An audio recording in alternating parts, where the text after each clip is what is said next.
Thanks for doing a great job this morning. Appreciate all your effort for getting out here in the cold and working on that with us. So today we're doing things a little bit differently for the sermon. We're going to hit pause on the series for today and today only. And then we're going to jump back into Joshua chapter 2 next week. We just started the series, and I don't want to have a lot of people out who are going to be maybe not quite sure where we're going in the next couple of weeks. So I wanted to just hit pause today, and we're going to just do a standalone sermon, and we'll be right back in the series on the life of Joshua next week. So Joshua chapter 2, you're going to read that again. If you already read it this week, read it again, and be ready for it as we jump into that one next week. But as we get started today, I want to ask the question, what is a word that you hear that instantly brings a negative thought to your mind? Think about that for just a moment. What is a word that you might hear that instantly brings a negative thought to your mind? Or like, that is bad. You would obviously say a word like racism. That's bad. Like, you don't hear that word and think, well, kind of. No, not a good word. Murder. That's another one. Okay, that's a bad word. That's one that we really don't like as well. And we could come up with a whole bunch of words. But Tim Hawkins is a Christian comedian, and he developed one of those words that kind of, he expanded on, I should say, one of those words that we often have a very negative connotation of. And so rather than tell you what he said, we'll let him tell it for us in his own words. Yeah, my kids think I'm really cool. You know how cool my kids think I am? You know what their nickname is for me at home? Dr. No. Dr. No. You know why? Because I give them a lot of no. A lot of kids get too much yes. I give them no. I call it the gift of no. Parents, it's easy. Daddy, can I have that? No. Can I have the keys to the car? Let me check here. No. Can I go over there? Nope. Can I spend the night over there? This old man, he said no. Get creative, man. Eeny, meeny, miny, no. Now you're just somebody that I used to. No. Fun ways to say no.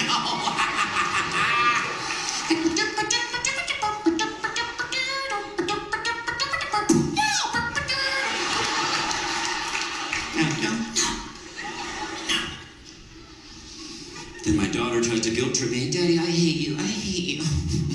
I don't care. Honey, I'm your father, not your friend, sweetie. I love you. I'd die for you, honey, but I'm not your friend. I tell you what, you start knocking out some of these bills, we are BFFs, little lady, okay? That changes everything. But until that happens, no.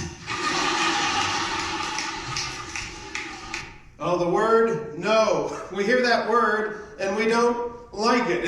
It's a word that's abrasive, it's harsh, it just puts this hard stop right in front of what we were planning to do or where we were wanting to go or whatever it is that was on our mind at that moment. The word no, we understand it's important and it's helpful, but we still don't like it. It's a negative word. In fact, I was doing a Google search on the word no, just to find out about how it's used in talking to kids, and I was, a lot of people think, well, parents never tell their kids no anymore, and there might be some truth in some situations. But every website that was, clinical in nature or from some type of professional background, every one of them said that there has to be use of the word no. It absolutely has to in order to aid child development. And so they went through a list. One is, it's a need. You need to say no because some things are dangerous for your kids or not helpful, so you need to do that. A second cautionary tale about the word no is don't overuse it.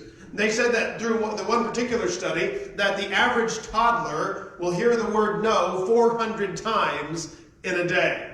400 times. How many of you were one of those toddlers? Okay, I was. I know I heard it because I was ornery, I was a rascal, I was into everything, and I needed to hear it for my own safety. But it says that you need to be creative, and Tim Hawkins did a pretty good job on that for us, but you need to be creative when you use the word no. And so not everything doesn't have to be a harsh no. You could say no, but here's a couple of options we can consider, whatever it is in the particular moment.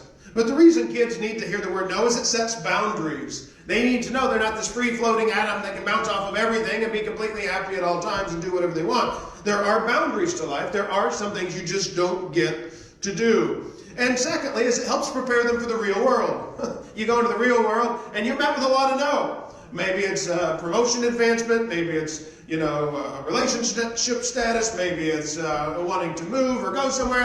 It just doesn't pan out for you. It's an absolute no.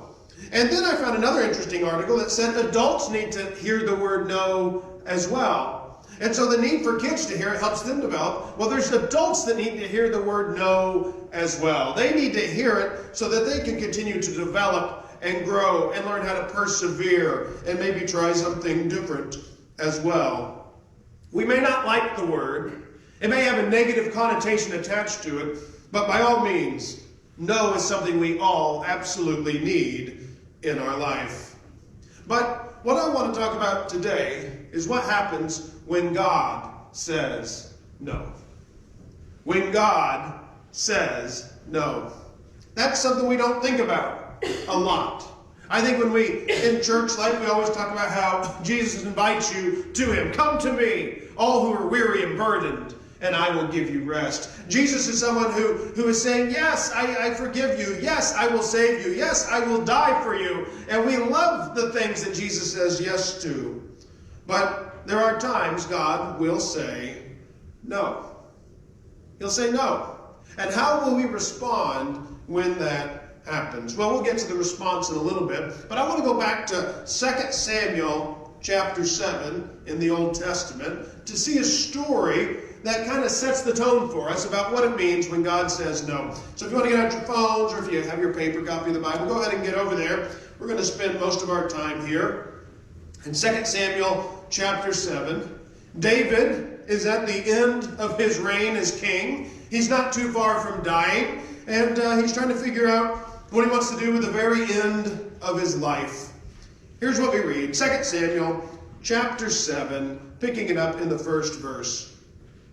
After the king, referring to David, was settled in his palace, and the Lord had given him rest from his enemies around him. Okay, so let's pause right there before we keep reading. I know it's mid-sentence. Might drive you a little crazy, and I'm sorry about that. But David has been fighting for years. Been traveling through and defeating his enemies. He's been on the run from King Saul before that. He's now been at war with the nations around him. And he is probably exhausted. And finally, the wars are over. He's settled in his palace, and he's confronted with the question, what's next? What is the next thing that I'm going to do? David's settled in his home. The palace looks great.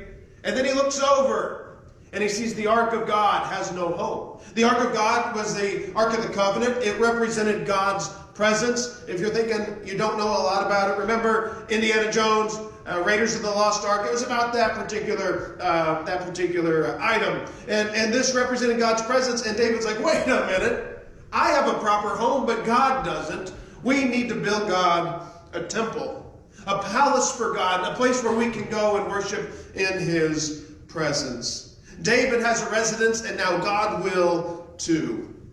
All right, so let's pick it up in verse 2. He said to Nathan the prophet, here I am, living in a palace of cedar, while the ark of God remains in a tent. Nathan replied to the king, whatever you have in mind, go ahead and do it, for the Lord is with you. Now Nathan the prophet is a significant person in David's life, because if a king that is unchecked can do whatever he wants. You talk about somebody who'll never hear the word no, it's a king. If a king wants advice from his counselors and it's a really bad idea what he wants to do, they don't say, no, that's stupid. Well, you might want to think about another course of action. There are some possible consequences if we go this way. I'm not saying no. I'm just saying it may not. Maybe there's something else we could consider. But not Nathan.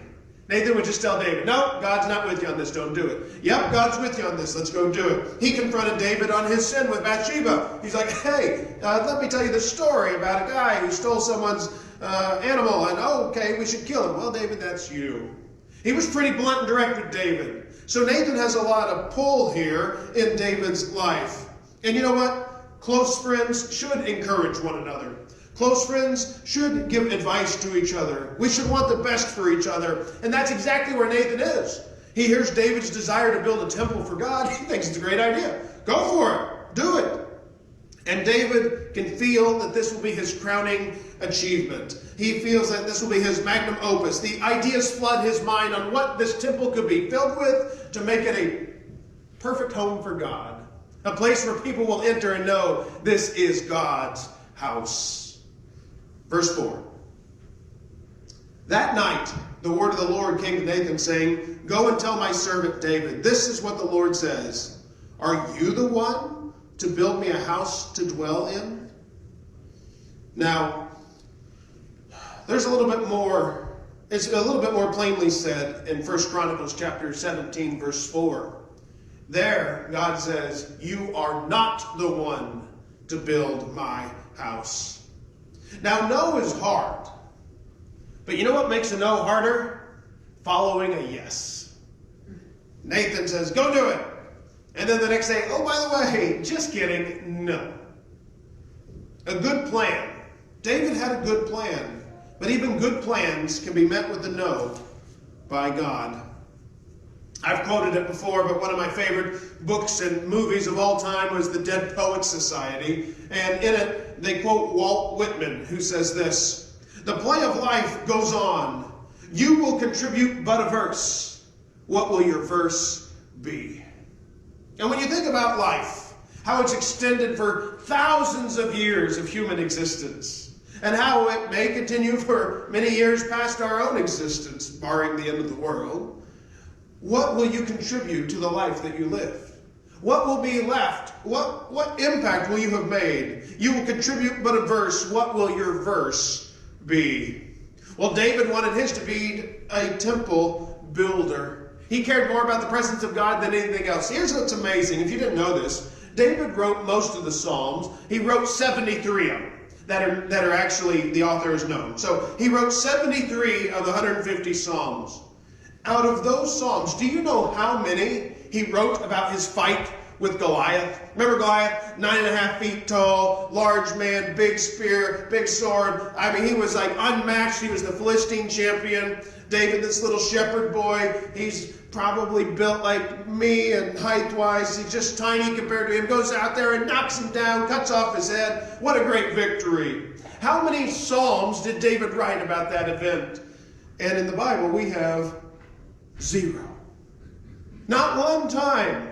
Now, if I wrote 73 Psalms, I think in about 57 of them, I would make a reference just like that time that I stood before the giant Goliath and knocked him down and cut off his head. I would work it into everything. I would be that annoying person at the dinner party. Have I ever told you about the time that I fought Goliath? Yes, Mark, you've told us 100 times. Well, let me tell you 101. And I'm going to work it into every single story that I can. Because I would have been proud of that accomplishment. I killed a giant.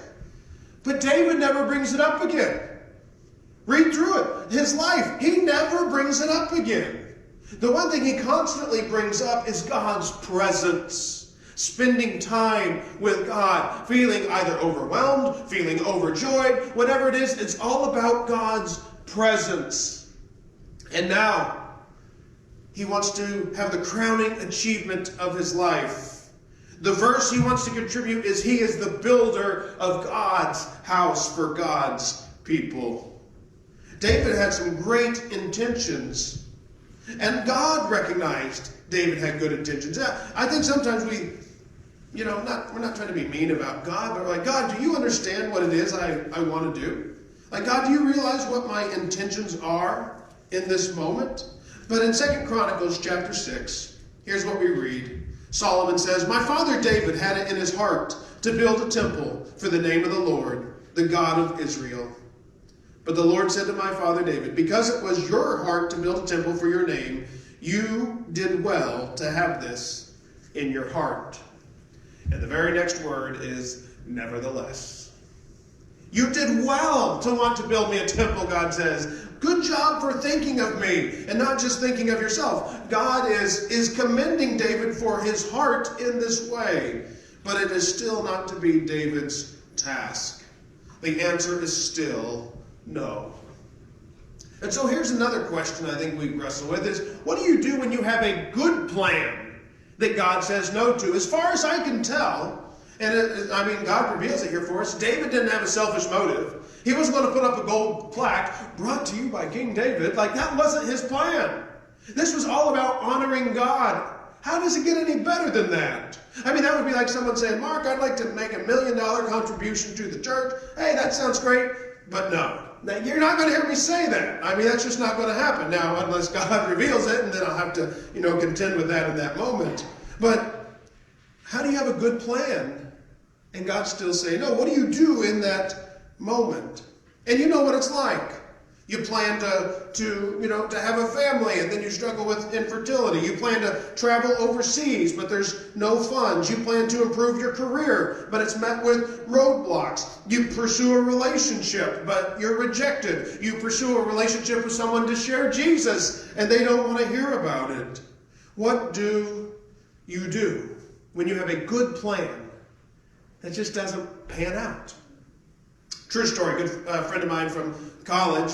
That years ago we've been closer. We haven't talked much in recent years, but years ago we had talked quite a bit. And he had this goal. His vision was to make $1 million a year, which whatever, you do whatever you want in your career. But his goal was to then use that money for good. One of the things he wanted to do is the North American Christian Convention was an annual convention for the Christian churches. Thousands of people would gather from around the country, even around the world, to praise God for about 4 days in a convention, kind of like Ben shared. And he goes, my goal is to one day fund that where everybody can attend for free. And well, that's going to take a lot of money. Yeah, if I make $1 million a year, though, I can set aside enough money to do it, and that's what I want to do. I said, well, good for you. Go do it. And for the most part, he's either only had part-time work or been unemployed. Can't even find a steady job to hold down. The plan seemed good enough. I think his heart was good. I mean, only God can know for sure. But what do you do when you have a good plan and God says no? Well, let's consider some of the reasons God might tell us no. One reason God might tell us no is unconfessed sin. Unconfessed sin. If you're dealing with some sin in your life that you just haven't talked to God about, that you've repressed, and you're like, it's not that big a deal. Well, it's a big deal to God. It's in Psalm chapter 66 that says, I cried out to him with my mouth. His praise was on my tongue. If I had cherished sin in my heart, the Lord would not have listened. If I had cherished sin in my heart, the Lord would not have listened. Sometimes we won't admit our sin. It's in the deep recesses of our heart. We think it's just a quiet issue that only we're dealing with. It's not affecting anybody else. But in fact, it's destroying our relationship with God. So we need to be a little bit more intentional, a little bit more thoughtful about what's going on in our hearts and our minds. We need to make sure that we are very intentional in addressing sin in all areas of our life. Otherwise, it might impact us in how we interact with God. There's another reason we might struggle with this particular issue on why we have a good plan met with a no, and that is wrong motives. We might have the wrong motives. Like, you might say the right things, and you might even feel some of the right things, but maybe way down deep, there's a little bit more going on. James tells us this in chapter 4. You want something, but you don't get it. You kill and covet, but you cannot have what you want. You quarrel and fight. You do not have because you do not ask God. And when you ask, you do not receive because you ask with the wrong motives, that you may spend what you get on your pleasures. You adulterous people, don't you know that friendship with the world is hatred towards God? And so sometimes our motives just aren't pure. We want something that's good for us and us alone. How many times has someone said, hey, thanks for the help. Can I give you anything? No, I'm fine. Oh, surely I'll give you a little something. No, I'm fine. Deep down, you actually wanted something. But you were either too embarrassed or prideful to admit it, and you fought through it, and then you were kind of angry. You didn't get something for it, and your motives weren't right. You might have said the right things, but your heart was far from where it needed to be. Another reason why God might say no is the timing isn't right. That's Ecclesiastes chapter 3. There's a season for everything under the sun. And of course we get that long list: a time to born, a time to die, a time to plant, a time to reap, a time to kill, a time to heal, a time to tear, a time to mend, a time to scatter, a time to gather. All these things happen at various times in life. But not everything can happen at once. So maybe the situation was wrong, or maybe you weren't ready yet. Maybe you weren't mature enough to handle it. I'll give you an example. When I was in college, our small little country church that I served, Boston Chapel, they came up with this idea that we should do an annual ski trip to Hidden Valley here in St. Louis. And that sounds great. We were newlyweds, I guess, so we were probably 20 years old at the time, and maybe 21. And we come down to St. Louis. We stayed at the Holiday Inn there by Six Flags, the one where there was a murder. That was exciting. And then we went skiing at Hidden Valley. And I'd never been skiing before. I've never water skied. I've never been on skis before. And so we get there, and they get all our gear. I'm in my puffy coat and got my skis. This is before I was allergic to the cold. And I get out there, and they got the bunny slope. That's the very first thing you do. You get to the bottom. And then they have a pull rope that brings you back up. They have a second pull rope to the medium-sized hill. Then they have the ski lift, which takes you up to the top of the mountain. And I went with all these church people who had apparently gone skiing several times, and we go down the little bunny slope. They said, all right, let's get on the ski lift. I said, okay. I didn't know any different. I got on the ski lift. I went to the top of the mountain. Do you know how tall a mountain is? It's pretty tall, especially when you're on skis that you've never been on before. And I started going down the hill, and I realized I can't stop. I realized there are people. This could get bad. And so I did the only thing I knew to do, which was fall down. Apparently I'm really good at it. And I rolled, and I rolled, and I rolled, and I rolled, and I had to crawl up the hill to gather my skis. It took me an hour to go down the hill because I had to gather all my gear. It was terrible. And then someone said, well, maybe you should start with the bunny slope. They told me to get on the ski lift, and I was mad about it the whole time. Finally, I made it for the next couple hours, did the intermediate hills, and then I was fine. I never went back up the ski lift ever again. That was the only experience I ever had. But I wasn't ready for it. It kind of ruined the experience for me. I still am not very fond of that memory. I wouldn't mind learning the skill and enjoying the activity in and of itself. But the timing wasn't right for me to go down the big hill. Another reason why God might say no is maybe it's a test of persistence or perseverance. Maybe God is wanting to see, do you mean it? Like you say today, you really want this, or you want to accomplish this, or you want to do that. But do you mean that long term? It's kind of like whenever your kids come to you and say, I want a puppy. Yeah, well, who's going to take care of the puppy? I am. I'm going to love it forever. Yeah, 6 months from now, who's going to be walking it? Who's going to be cleaning up after it? Who's going to be buying the food for it? And you know the answer to it. You know what's going to happen. You know that it's going to be you. And so maybe God's like, all right, you say you want this?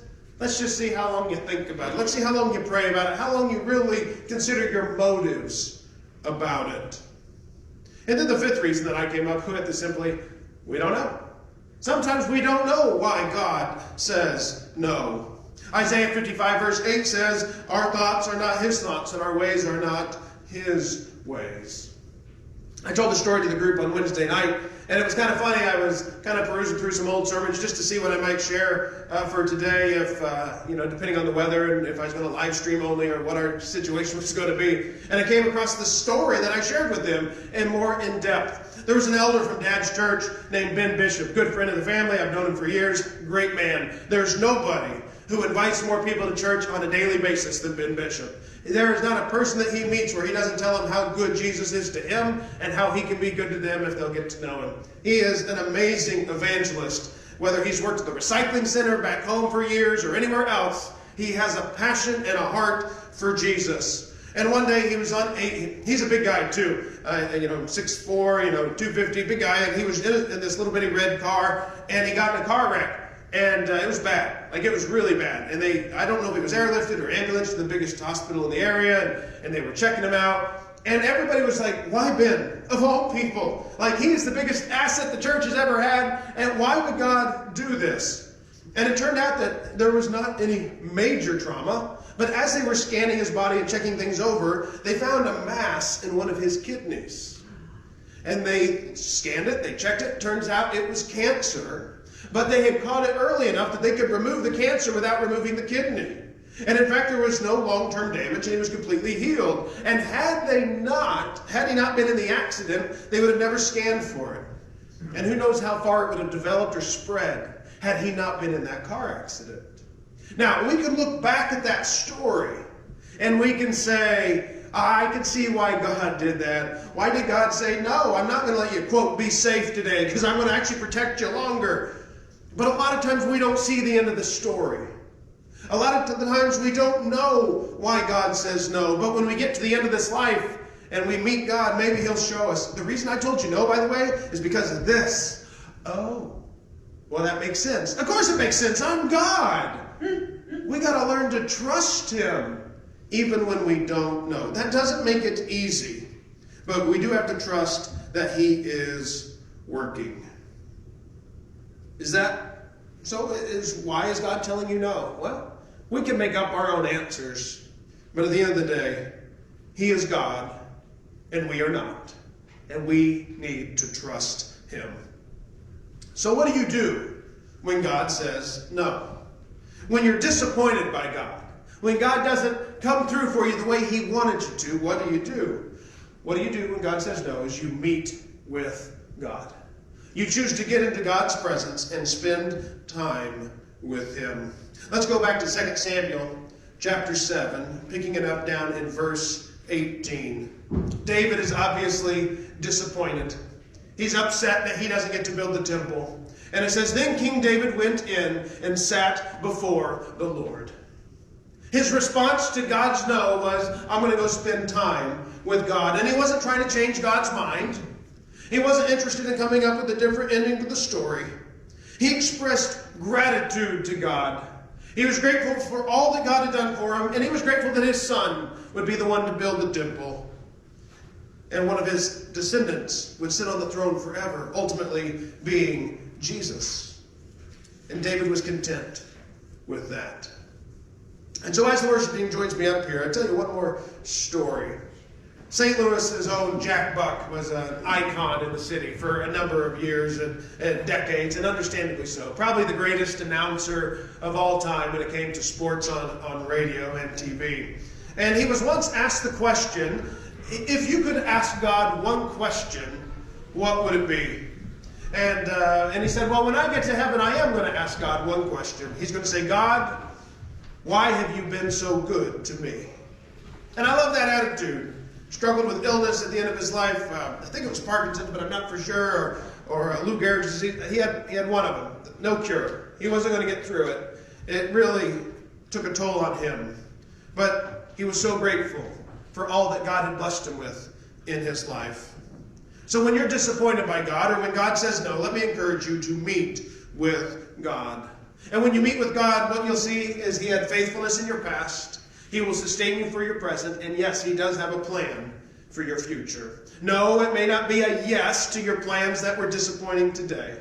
But I can trust that God's plans for my future are far greater than anything I could ever come up with. And if nothing else, Jesus has prepared eternity for us. And that is worth living for. And ultimately, that is worth dying for as well. This morning, if you have a decision to make, if you need to get your heart and your mind right with God, saying no and start to accept it and look forward to what God does say yes to, then you can choose to meet me down front as we stand and as we sing.